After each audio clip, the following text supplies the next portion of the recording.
నా దగ్గరికి వచ్చిన పేషెంట్లలో ఎక్కువ శాతం మంది అడిగే ఒక కామన్ క్వశ్చన్ తోటి ఒక చిన్న వివరణ ఇస్తాను.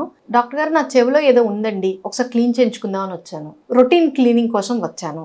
దీనికన్నా ఎక్కువగా నన్ను అడిగే క్వశ్చన్, మా చెవులు క్లీన్ చేసుకోవటం ఎలా. సో ఈ టాపిక్ మీద నేను ఒక చిన్న ఎక్స్ప్లెనేషన్ ఇద్దామని అనుకుంటున్నానండి ఈరోజు. ఫస్ట్ ఆఫ్ ఆల్, ఈ చెవి క్లీనింగ్ గురించి మనందరికి చాలా అవగాహనలు, అపోహలు రెండు ఉన్నాయి. చాలా మంది రోజు ఒక బడ్ పెట్టి క్లీన్ చేసుకుంటారు. ఎస్పెషల్లీ స్నానం నుంచి రాచిన వెంటనే 2 చెవులు బడ్స్ తో అగ్రెసివ్ గా క్లీన్ చేస్తారు. అమ్మలు, అమ్మమ్మ గారులు, నాయనమ్మలు వీళ్ళైతే చెవిలోకి నూనె పోస్తూ ఉంటారు. కొంతమంది వెల్లుల్లిపై యాడ్ చేసిన నూనె పోస్తారు. కొంతమంది హైడ్రోజన్ పెరాక్సైడ్ వేసుకుంటారు. చాలా మంది వాళ్ళ ఇంట్లోనే రకరకాల మెథడ్స్ ట్రై చేస్తూ ఉంటారు.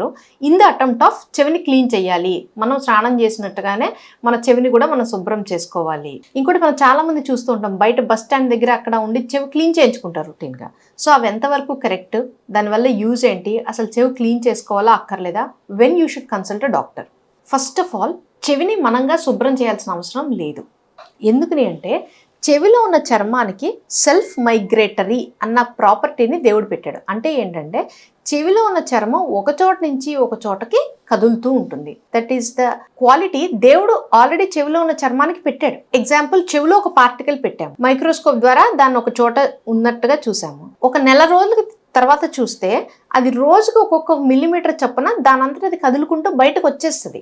సో చెవిలో ఏమైనా దూరితే వాటంతట అవి బయటికి వెళ్ళిపోయే మార్గాన్ని దేవుడు ఆల్రెడీ మనకి సృష్టించి పెట్టాడు. ఇప్పుడు మనం బడ్స్ వాడడం వల్ల ఏం చేస్తున్నాము, ఆ చర్మం యొక్క ప్రాపర్టీని డ్యామేజ్ చేస్తున్నాం. అంటే స్నానం చేసిన వెంటనే తడిగా ఉన్న చర్మం, ఎప్పుడైతే స్నానం చేసిన వెంటనే చర్మం తడిగా ఉంటుందో ఆ టైంలో ఆ చర్మం కొంచెం మెత్తగాను అట్లా ఉండి ఈ ఫంక్షనాలిటీ అన్నది తక్కువగా ఉన్న సమయంలో ఎగ్జాక్ట్గా అదే టైంలో బడ్ పెట్టి అగ్రెసివ్గా రబ్ చేయటం వల్ల చర్మం డ్యామేజ్ అవడంతో పాటు దానికి ఆల్రెడీ సహజ సిద్ధంగా ఉన్న గుణాన్ని అది కోల్పోతుంది. అప్పుడు నిజంగా ఆ చర్మం ఇన్ఫెక్షన్కి ఎక్కువ అవకాశం ఉంటుంది. సో స్నానం చేసిన వెంటనే బడ్స్ పెట్టి తిప్పడం అన్నది ఎట్టి పరిస్థితుల్లోనూ మంచి పద్ధతి కాదు.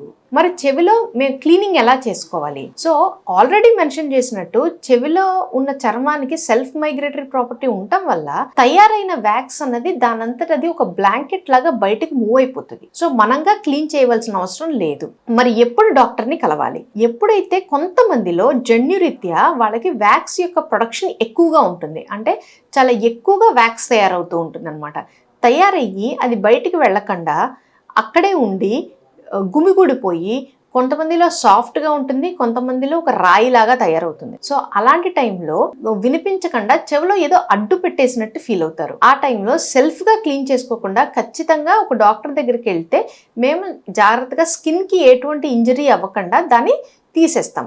డ్రాప్స్ సజెస్ట్ చేస్తాము. సో దట్ అది మెత్తబడిన తర్వాత ఒక్కోసారి సెల్ఫ్గా క్లీన్ చేసుకున్నప్పుడు మనకు తెలియకుండా లోపల ఉన్న అతి సున్నితమైన కర్రబేరికి డ్యామేజ్ చేసే అవకాశం ఉంది. అందుకని ఖచ్చితంగా వ్యాక్స్ క్లీనింగ్ లాంటివి చేయించుకోవాలి అనుకుంటే డాక్టర్ దగ్గరికే వెళ్ళి చేసుకోండి. మేము either with the help of endoscope లేదా మైక్రోస్కోప్ ద్వారానే క్లీన్ చేస్తాం కాబట్టి స్కిన్కి కానీ వెనకనున్న గూబకు కానీ ఎటువంటి డ్యామేజ్ అవ్వకుండా ఉంటుంది. సో దీని గురించే కొంచెం మాట్లాడుకుంటే, బయట రోడ్డు మీద బస్ స్టాండ్ల దగ్గర చేసే వాళ్ళకి ఇటువంటి అవగాహన అన్నది, ఒక సైంటిఫిక్ అవగాహన అనేది ఉండదు.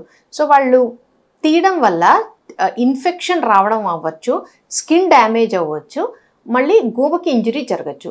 ఎప్పుడైతే స్కిన్ డ్యామేజ్ అవుతుందో కొత్తగా తయారైన చర్మానికి ఈ సెల్ఫ్ మైగ్రేటరీ ప్రాపర్టీ ఉండొచ్చు, ఉండకపోవచ్చు.